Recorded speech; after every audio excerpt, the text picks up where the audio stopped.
Bom dia, boa tarde, boa noite, galera. Tudo bom com vocês? Sou o professor Léo aqui de novo. Vamos para mais uma aula aqui de Química B, beleza? Aula 9, segundo módulo. Vamos que vamos. Então, pessoal, só para relembrar, eu gosto de colocar esse slide, galera, de verdade, porque tipo, ajuda vocês a seguirem de onde o curso está vindo para onde o curso está indo, beleza? Então, nesse segundo módulo de Química B, a gente tem duas partes, termoquímica e cinética. E a gente já viu a primeira aula 8, que foi a introdução à termoquímica, né? Aquela série de conceitos. E agora na aula 9 a gente vai ver as entalpias de formação, a entalpia de combustão e as energias de ligações. Beleza? Só para relembrar, galera, é... Perdão. É muito importante aqui nesse conteúdo de termoquímica duas coisas. Que vocês pratiquem os exercícios, isso é muito importante. Porque esses exercícios, pessoal, vocês vão ver que termoquímica não é uma coisa teoricamente complicada, mas é uma coisa que vocês precisam adquirir prática fazendo os exercícios, ok? E a segunda coisa, pessoal, é que ela é um encadeamento de conteúdos. Então, vocês precisam entender bem certinho o comecinho para vocês conseguirem acompanhar as aulas, beleza? Então, só para relembrar, eu coloquei esse slide aqui.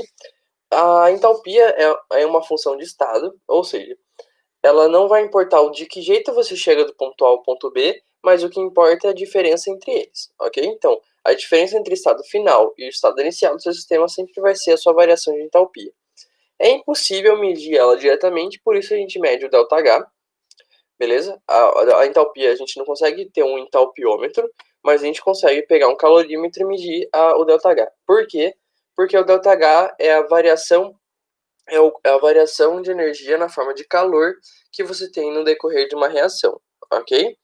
Aqui você tem uma carinha perdão. Aqui você tem uma carinha de uma reação, de uma equação termoquímica, beleza? Você tem produtos dando reagentes e o valor ΔH.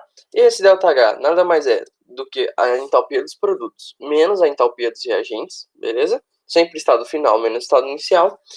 E uma coisa fundamental aqui é vocês observarem o que? O sinal do ΔH. Por quê? Ele indica pra gente uma coisa muito importante, que é se o processo é endotérmico ou exotérmico. Como assim? Veja, se você tem os reagentes, a entalpia dos reagentes maiores do que os produtos, você vai ter um ΔH negativo, beleza? Porque o ΔH você vai ter um valor negativo maior que o positivo. Um ΔH negativo indica pra gente que é uma reação exotérmica. O que é uma reação exotérmica? É uma reação que está liberando calor para acontecer. E o contrário também é verdadeiro, ou seja, se você tem uma entalpia de reagentes menor que a entalpia dos produtos, você vai ter um ΔH positivo. Tendo um ΔH positivo, isso indica para a gente que você tem uma reação endotérmica, beleza? Uma reação endotérmica é aquela que você precisa fornecer calor, ou seja, a reação absorve calor para acontecer. Por isso, a gente pode entender o ΔH como um calor utilizado como reagente na reação. Como assim? Se você tem uma reação exotérmica, quer dizer que você tem os seus produtos estão originando, os seus reagentes, perdão, estão originando os produtos mais calor, ou seja, o calor é um produto da reação. Se você tem uma reação endotérmica, quer dizer que seus produtos estão absorvendo calor, ou seja, você está reagindo A mais B mais calor para, perdão, os seus reagentes estão absorvendo calor para gerar os produtos. Ou seja, você está reagindo A mais B mais calor para gerar os produtos C e D, beleza? E outra coisa que eu comentei, uma última coisa, foi que você tem vários fatores que alteram o valor do ΔH.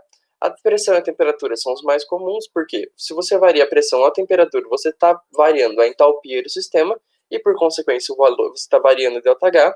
A gente viu também que se você tem mais produtos, você vai ter mais energia liberada ou absorvida. Por isso, pessoal, que a gente coloca aqui a variação de entalpia por mol de reação, beleza? Para normalizar isso, ok? Se você tem mais reagente, você vai gerar mais energia, ok? E o estado físico dos produtos e dos reagentes também é um fator que afeta o ΔH. Por quê? Lembra lá da aula passada que a gente tem uma variação de ΔH só no fato só na variação de um processo físico, que é, por exemplo, fundir a água. embora você não esteja fazendo uma reação propriamente dita, você não está quebrando nem formando ligações, você está variando o ΔH. Por quê? Porque substâncias em estados físicos diferentes têm valores de entalpia diferentes, ok? Mas aí, pessoal, vocês se perguntam, como é que eu calculo o ΔH se a única forma que eu vi de calcular o ΔH, perdão, perdi um bagulhozinho aqui. A única forma que eu vi de calcular o ΔH é essa equaçãozinha aqui, que diz que eu preciso da entalpia do início e a entalpia do final. Eu preciso da entalpia dos produtos menos a entalpia dos reagentes para calcular o ΔH. Como eu fujo disso? Uma forma de calcular o ΔH sem depender dos valores diretos de entalpia do estado final inicial, o que isso quer dizer? Sem depender diretamente do H final e do H inicial, você você pode calcular essas entalpias. Como? Tem 3 formas. A primeira delas a gente pincelou na aula passada, a gente até fez um exercício, mas a gente vai ver propriamente isso agora, que é utilizando os valores de ΔH de formação. Como assim? Lembra que eu coloquei essa equaçãozinha aqui? Essa equaçãozinha nos diz o quê? Que a variação de entalpia de um sistema, de uma determinada reação, é a somatória da entalpia de formação dos produtos menos a somatória da entalpia de formação dos reagentes. Beleza? Claro, essa é a equação. A gente até usou, a gente vai ver por que ela é válida agora. Um segundo modo de utilizar, de calcular o ΔH sem precisar depender da entalpia diretamente, é utilizando os valores das energias de ligações. Você tem que, durante as reações, você tem quebras de formações de ligações, fazendo esses balanços você consegue chegar nessa expressão aqui, que indica pra gente que o ΔH nada mais é do que a somatória da entalpia das ligações quebradas menos a somatória da entalpia das ligações formadas, ok? E um terceiro modo é utilizando a lei de Hess. A lei de Hess a gente vai ver mais na aula que vem, ok? Ela é muito bacana, ela resolve quase todos os problemas que você precisa ter de termoquímica, por isso que ela é especial. E por isso que a gente vai ver uma próxima aula. E ela também não tem uma equação propriamente dita. Beleza? Então o que a gente vai ver hoje na aula de hoje vai ser como calcular utilizando a variação de entalpia de formação e como calcular utilizando a energia de ligação. Beleza? Eu tô com um problema na garganta, por isso que eu tô bebendo bastante água. E tô com uma caneca do melhor time de São Paulo. Enfim. Vamos lá. Para a gente entender, pessoal, como calcular a entalpia de formação, a gente precisa entender o que é o estado padrão. O estado padrão, pessoal, de uma substância nada mais é do que a sua variedade alotrópica mais estável em um seu estado físico mais comum nas condições ambientes, ou seja, a 25 graus Celsius e 1 atm. Como assim? Tem duas partes essa definição que vocês precisam se atentar. A primeira delas, pessoal... Eita, tô com dificuldade hoje com a canetinha. A primeira delas, pessoal, diz pra gente o quê?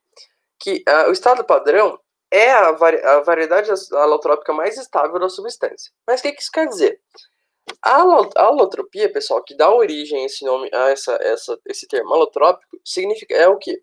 É o fenômeno quando uma substância simples possui mais de um arranjo estrutural possível. Ou seja, uma mesma substância simples, por exemplo, o oxigênio, que é um átomo só, ele pode formar mais de uma substância simples possível. Por exemplo, se você tem oxigênio, um átomo só, ok? Lá na tabela periódica você tem oxigênio. Ele pode formar duas substâncias simples, o oxigênio comum, que é o O2, e o ozônio, beleza?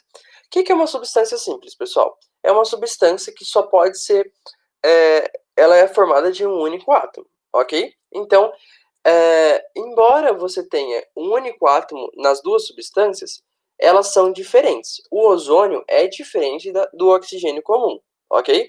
E é isso que é a alotropia. É a capacidade do oxigênio formar tanto o oxigênio comum quanto o ozônio, que são substâncias simples, mas são substâncias diferentes. E aí, pessoal, você tem uma outra questão, que é o conceito de estabilidade. Perceba, o que é mais estável? O oxigênio comum, que você encontra em quase todo o seu dia a dia, que você está respirando nesse momento, vendo o vídeo, ou o ozônio, que está lá na camada de ozônio, fica bem distante da gente. Qual que é mais estável? O oxigênio comum, beleza? em relação ao ozônio. Embora os dois sejam possíveis, a variedade alotrópica mais estável do oxigênio é o oxigênio comum. E isso acontece para outras substâncias também, pessoal. O enxofre, por exemplo, você tem duas arranjos possíveis do enxofre. Você tem o rômbico e o monoclínico. E você também tem o fósforo, o vermelho, que é o mais comum que a gente encontra, o fósforo, palito de fósforo. E o fósforo branco, que é usado para produzir bomba, bem legal. Mas, pessoal, tem um outro bem interessante que mostra pra gente realmente a alotropia, que vocês conseguem ver, que é o carbono. De novo, o carbono ele pode originar duas substâncias simples. O grafite, que você está na sua lapiseira ou no seu lápis fazendo anotações, ou o diamante. Tanto carbono, tanto o diamante quanto o grafite são formados única e exclusivamente por carbono. Mas qual que é a diferença entre eles? O arranjo estrutural do grafite é esse da direita aqui. Você tem vários átomos de carbono ligados, só que eles são separados por lamelas. Veja, você tem uma camada de carbono acima de uma camada de carbono, acima de uma camada de carbono. Ok? De novo, só carbono, mas nesse arranjo. O diamante já tem outro arranjo estrutural. Continua sendo só átomo de carbono ligado ao átomo de carbono. Só que agora você não tem mais lamelas, você tem esse arranjo tetraédrico. Você tem o carbono fazendo 4 ligações ali, formando um arranjo tetraédrico.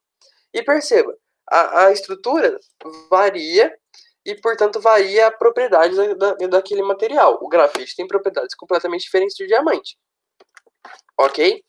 E o grafite e o diamante mostram pra gente o outro lado da definição, que é, além de você ver a variedade alotrópica mais estável, você tem que ver o estado físico mais comum a 25 graus Celsius. Veja, o oxigênio, ele está em que estado? Qual que é o estado físico do oxigênio a 25 graus Celsius em um ATM? Gasoso, né, pessoal? Ele não está nem sólido nem líquido. O estado físico mais comum a 25 graus Celsius é o estado gasoso. E o grafite da mesma maneira. O grafite, ele não está no estado... Ele é a variedade alotrópica mais estável, porque perceba, você tem mais grafite ou mais diamante? A gente está usando o grafite para escrever, o grafite para pintar, sei lá, mas a gente não está usando o diamante para escrever, o diamante para fazer coisa. O diamante é um item muito mais raro, um item muito mais estável, beleza? O carbono, o grafite, seria a variedade alotrópica mais estável. E qual que é o estado físico do grafite a 25 graus Celsius? Você está escrevendo aí na sua lapiseira. O estado físico do grafite é o sólido. Então, o estado padrão de uma substância, ele une essas duas coisas. A variedade alotrópica mais estável com o estado físico mais comum, ok? Então, você dizer que o estado padrão do oxigênio você dizer que o oxigênio comum é o estado padrão do oxigênio, é dizer que o oxigênio, O2, é a variedade alotrópica mais estável e também está no estado físico mais comum, que é o estado gasoso, ok? E uma coisa super importante, que isso que dá a base para a gente entender, por isso que eu estou explicando o estado padrão, parece meio confuso, parece meio aleatório, mas o que é muito importante que a gente entenda do estado padrão, pessoal, é que ele é um estado de referência para a gente da química. Como assim? A gente define ele, pessoal, como sendo o estado zero. Veja, nessas condições, você tem que, por exemplo, o oxigênio, ele tem um determinado valor de entalpia, ok? Ele tá lá, a molécula está lá se agitando, ela tem uma certa energia potencial, então ela tem um certo valor de entalpia. Só que eu chego lá e falo assim, não, a partir de agora, por definição minha, do observador, se o oxigênio estiver no estado padrão, ele vai ter, e for uma substância simples, ele vai apresentar entalpia igual a zero. Então eu crio como se fosse uma régua. Se eu tiver acima desse estado padrão, eu vou ter um H positivo, e se eu tiver abaixo do estado padrão, eu vou ter um H negativo, ok? E de novo, é um estado por definição, ele é zero. Não necessariamente, não quer dizer que a entalpia, ou seja, o conteúdo calorífico daquele sistema é zero. Eu só quero dizer que, por definição, substâncias simples no estado padrão apresentam entalpia igual a zero, ok? Guardem bem essa informação. Sabendo disso, pessoal, a gente consegue entender por que a entalpia de formação é tão importante. O que ela diz pra gente, pessoal? A entalpia de formação, H de formação, é o calor liberado ou absorvido, isso não está comum, em uma reação de formação, isso é importante. O que é uma reação de formação? é uma reação que produz aquele determinado produto que você está observando. Se você está falando ΔH de formação da água, então você está formando água, ok? Formando um mol de água, isso é importante. A reação de formação sempre forma um mol de produto. Se você quer formar, sei lá, açúcar, você tem que formar um mol de glicose, ok? CH6, OH2, blá blá blá, ok? E a segunda parte é através de substâncias simples nos seus estados padrões. Aí que tá a sacada, pessoal. Veja, eu coloquei o exemplo aqui. Você está formando a reação de formação da água. Você está formando água líquida, ok, normal, um mol de água líquida, a partir das substâncias simples, em seus estados padrões. Ou seja, você está formando água líquida a partir do hidrogênio gasoso em seu estado padrão, ou seja, você está pegando a variedade alotrópica mais comum do hidrogênio, que é o H2, no seu estado físico mais comum, que é o gasoso, reagindo com oxigênio na sua variedade alotrópica mais comum, que é o oxigênio comum, O2, no seu estado físico mais comum, que é o gasoso, para formar água. Nessas condições, você tem o ΔH de formação, que ele vai dar um valor aqui para a gente, que a gente conhece da literatura, que é menos 68,3 kJ por mol. Ok? Mas qual que está a sacada aqui? Veja, você está formando o produto aqui a partir de substâncias simples no seu estado padrão. Mas o que eu disse para vocês no slide anterior? Se a substância é simples e ela está no estado padrão, aqui embaixo, galera, ó, se a substância é simples e ela está no estado padrão, ela vai apresentar entalpia igual a zero. Então, quando a gente for calcular a entalpia, a gente pegar o ΔH de formação e for calcular lá pela teoria, que é o estado final menos inicial, a gente vai observar duas coisas. A gente tem aqui a entalpia da água, que eu não sei qual é, beleza? Porque eu não consigo calcular diretamente a entalpia da água, porque é o produto, menos a entalpia dos reagentes. A entalpia do hidrogênio está aqui, a entalpia do oxigênio, que está aqui. Só que essas entalpias são zeros, por definição, ok? Então eu faço elas se igualarem a zero, perdão. Quando eu faço isso, o que eu provoco? Vou até apagar aqui para vocês verem melhor. O que eu faço? Matematicamente, eu provo para vocês que a entalpia de formação de um composto é a própria entalpia dele. Ou seja, o ΔH de formação da água vai ser, teoricamente ou relativamente, a entalpia da água. Ok? Relativamente por quê? Porque é em relação ao estado padrão, que é o estado zero. Mas não muda a equação. Se você está trabalhando com ΔH de formação nessas condições, tá fazendo a reação de formação a partir de substâncias simples no seu estado, por as substâncias simples no estado padrão serem entalpia igual a zero, você consegue chegar por definição, que a entalpia de formação de um composto vai ser a própria entalpia dele. Ou seja, a entalpia de formação da água, por exemplo, vai ser a entalpia da água, ok? Isso é muito importante, pessoal, porque daí eu consigo utilizar aquela fórmula que eu mostrei para vocês. Sabendo que a entalpia de formação é a própria entalpia do produto, eu consigo fazer essa equação virar essa equação aqui de ΔH igual ao estado final menos inicial em relação à entalpia de formação de produtos e reagentes. Por quê? Eu consigo chegar que a entalpia a entalpia da reação, ou ΔH da reação, vai ser a somatória do ΔH de formação dos produtos. Por quê? Seria a mesma coisa de eu estar somando a entalpia dos produtos menos a somatória da variação de entalpia de formação dos reagentes. Porque seria a mesma coisa de eu dizer que eu estou subtraindo a entalpia dos reagentes, beleza? Porque dizer entalpia de formação e dizer entalpia do produto é a mesma coisa, eles têm o mesmo valor, belezinha? Por isso os cálculos acontecem, por isso os cálculos são válidos. Porque por meio de uma definição, a gente consegue calcular vários e vários ΔHs de várias e várias reações, ok? Espero que tenha ficado claro. Se não ficou, volta um pouco, para ler o slide, mas tem essa informação é bem interessante, ok? Quando o ΔH de formação é relativamente à entalpia do produto. Por isso que a gente utiliza ele para várias coisas. Beleza? O segundo assunto da aula de hoje vai ser entalpia de combustão. É um assunto legalzinho, pessoal, porque é uma reação que se destaca quando a gente está trabalhando com termoquímica. Por quê?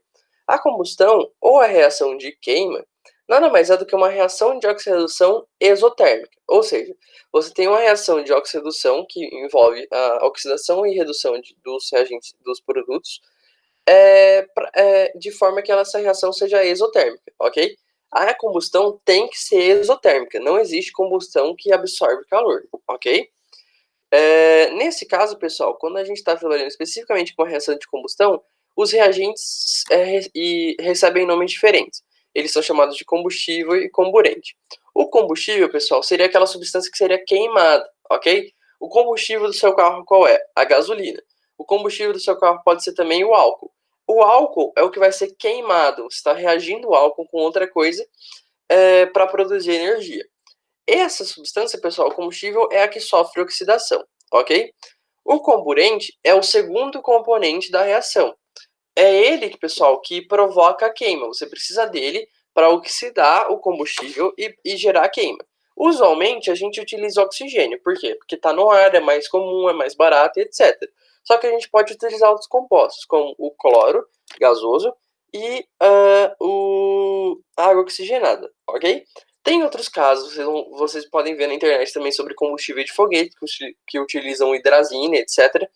Mas é um assunto mais complicadinho que não vale a pena pontuar aqui. Mas é interessante vocês quiserem procurar, ok?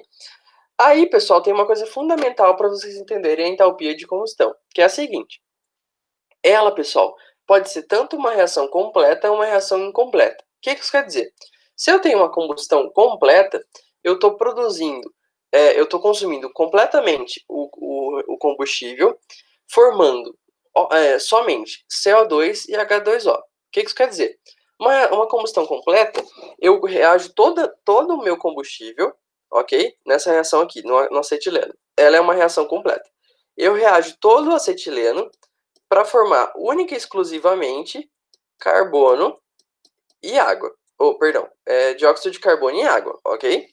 Uma reação incompleta, ela geraria um terceiro produto que seria o CO, ok? Que é uma reação incompleta, ela pode acontecer dependendo da quantidade de oxigênio disponível, do modo que você faz a reação, mas ela não é muito comum. Mas é importante vocês saberem que podem existir reações completas e reações incompletas, ok? Aí, pessoal, como eu coloquei aqui, você tem a carinha de uma reação de combustão. Você tem aqui, por exemplo, o acetileno, que é o combustível, e você tem o oxigênio, que é o comburente, gerando sempre CO2 e água se for uma reação completa. Uma coisa interessante que vocês têm que observar, pessoal, é que assim, qual que é a única fonte de carbono para vir do CO2? O acetileno, ok? Então, a mesma quantidade, 2 mols de carbono que você tem no acetileno, vai ser a mesma quantidade em mols que você vai ter de dióxido de carbono, ou seja, 2 mols de dióxido de carbono, ok?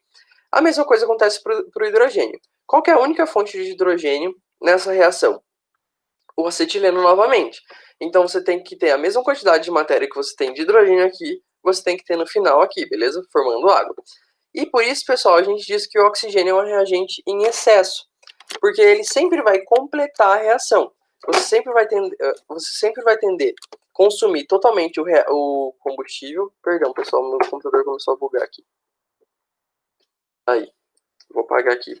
Isso, só para vocês verem. Você sempre vai tender a consumir totalmente o combustível, beleza? O acetileno, e produzir CO2 e água. O oxigênio, ele sempre vai estar em excesso. Por quê?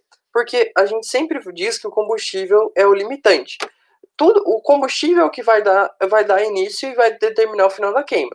Se você acaba com o combustível, não importa a quantidade de oxigênio que você tenha, a reação não vai acontecer, porque você não tem mais o reagente necessário, ok? O reagente, portanto, sempre está em excesso. Isso é importante, pessoal, que eu falei aqui, para casos que você tenha que calcular a estequiometria, ok? Tem muitos exercícios de estequiometria de reações de combustão que trabalham justamente nisso, na quantidade de mols de CO2 e hidrogênio, e também na quantidade de mols de oxigênio. A do oxigênio é sempre que você completa no final, ok? Porque ele está em excesso. Sempre a gente considera o oxigênio em excesso. Beleza? Só um momento.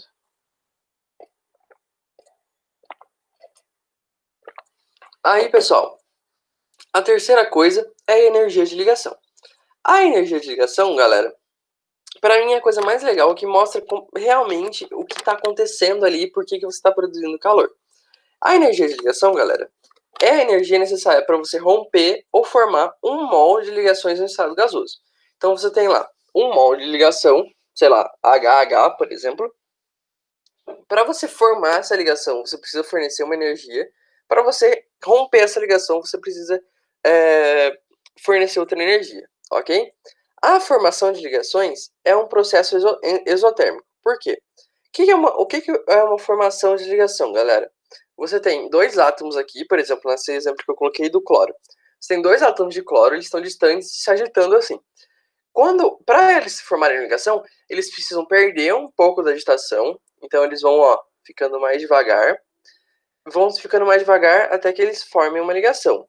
Esse processo, pessoal, abaixa muito a energia do sistema, porque antes eles estavam completamente agitados, agora eles estão calminhos. Quando eles estão calminhos, para isso acontecer, eles precisam liberar energia para o sistema, ou seja, você tem que, antes eles tinham uma determinada energia, agora eles têm uma energia menor, ou seja, eles liberaram calor para o sistema. Então a formação de ligação é um processo exotérmico, tem um ΔH negativo. O contrário, pessoal, também é verdadeiro. Por quê? A quebra de ligações é um processo endotérmico, é o contrário. Tem duas formas de mostrar isso aqui para vocês. Perceba, para eu formar uma ligação, eu peguei dois átomos completamente loucões e diminui a energia deles para eles ficarem calminhos e ligados aqui entre si. Para eu romper essa ligação, o que eu preciso fazer? Preciso pegar esses átomos calminhos e transformar eles em átomos loucões. Como eu faço isso? Adicionando energia. Se antes eu precisei liberar energia para eles se ligarem, para eles se romperem, eu preciso fornecer energia de forma que eles comecem a se agitar, se agitar, até que eles rompam a ligação e voltem a ficar loucões, ok? Portanto, pessoal, a quebra de ligação é um processo endotérmico. Você precisa fornecer energia para as ligações serem quebradas. E, pessoal, a segunda maneira é vocês entenderem a equação química. Como assim? Para formar uma ligação, você pega dois átomos e forma uma ligação série-série. Você tem um ΔH negativo. Inverte essa equação. Coloca os produtos como reagentes e os reagentes como produtos. Agora você tem uma ligação Cl-Cl originando dois átomos de cloro. Se você inverter a equação, você também tem que inverter o sinal do ΔH. Então, antes ele era negativo, agora ele é positivo. Como ele é positivo, galera, um processo endotérmico, ok? Peço desculpas novamente aí pelas minhas falhas em desenhar, ok? Aí, pessoal, tendo isso em mente, fica muito fácil entender por que é possível calcular a entalpia das ligações, ou a variação de entalpia das reações a partir da energia de ligação. Por quê? O que acontece numa reação química, galera? Você não tem quebras de formações de ligação? Lembra como você no exemplo da aula passada? Você não tem quebras de ligações para formar novas ligações? Esse desbalanço, pessoal, é um balanço que você tem que fornecer energia e liberar energia para a reação acontecer. Esse desbalanço vai originar a variação de energia total do sistema, ou o ΔH, ok? Então, sabendo quanto de energia eu preciso para quebrar e quanta energia eu recebo para formar uma ligação, eu consigo calcular o ΔH. Olhem nesse exemplo aqui. Eu tenho a reação de formação da água novamente, ok? Que a gente viu na primeira aula, viu no slide anterior de formação e agora vai ver de novo com outra perspectiva. O que é uma reação de formação da água? Você tem hidrogênio, então você tem H ligado a H, por uma ligação simples, 2 mols dele. Você tem oxigênio, oxigênio ligado a oxigênio por uma ligação dupla, ok? Formando 2 mols de água, que é o que é água? H ligado a oxigênio, oxigênio ligado a H. Essa não é a melhor representação. A melhor representação da água é essa aqui, galera, que é um formato mais em V assim. Por quê? Porque vocês devem ter visto ou vão ver com a professora Carol sobre os pares de elétrons provocam uma deflexão e formam uma outra geometria, ok? Geometria angular, que é a geometria da água. Mas enfim, você tem 2 mols de hidrogênio mais 1 mol de oxigênio formando 2 mols de água. E qual que é? Veja, aqui você tem uma ligação hidrogênio-hidrogênio, aqui você tem uma ligação oxigênio-oxigênio, para gerar uma ligação hidrogênio-oxigênio, oxigênio-hidrogênio. Hidrogênio, oxigênio e oxigênio, hidrogênio, pessoal, é a mesma coisa. Eu tô olhando só, eu olho a energia de ligação para dois átomos, ou seja, eu olho a energia de ligação para o par hidrogênio-oxigênio e para o par oxigênio-hidrogênio. Se eu inverter é a mesma coisa, beleza? Então, não importa a ordem que eu estou olhando, sempre a energia de ligação vai ser a mesma, ok? Para calcular esse ΔH que eu botei como equação aqui, como é que eu faço? Eu pego a quantidade a entalpia das ligações quebradas. Por quê? As entalpias das ligações quebradas sempre vai ser um processo endotérmico, ou seja, sempre vai ter o ΔH sendo positivo, beleza? E eu subtraio das ligações que foram formadas. Por quê? Justamente porque é um processo exotérmico, eu vou ter uma liberação de energia e o ΔH vai ser negativo. Na apostila de vocês, está escrito que vocês precisam olhar a entropia dos reagentes e produtos. Como que você coloca reagentes e produtos, você vai ter uma confusãozinha ali em relação a tudo que a gente estava vendo. Então eu prefiro trabalhar com ligações formadas e ligações rompidas, ok? Então fazendo esse balanço, você vai ter ligações formadas, tá em verdinho aqui, ó.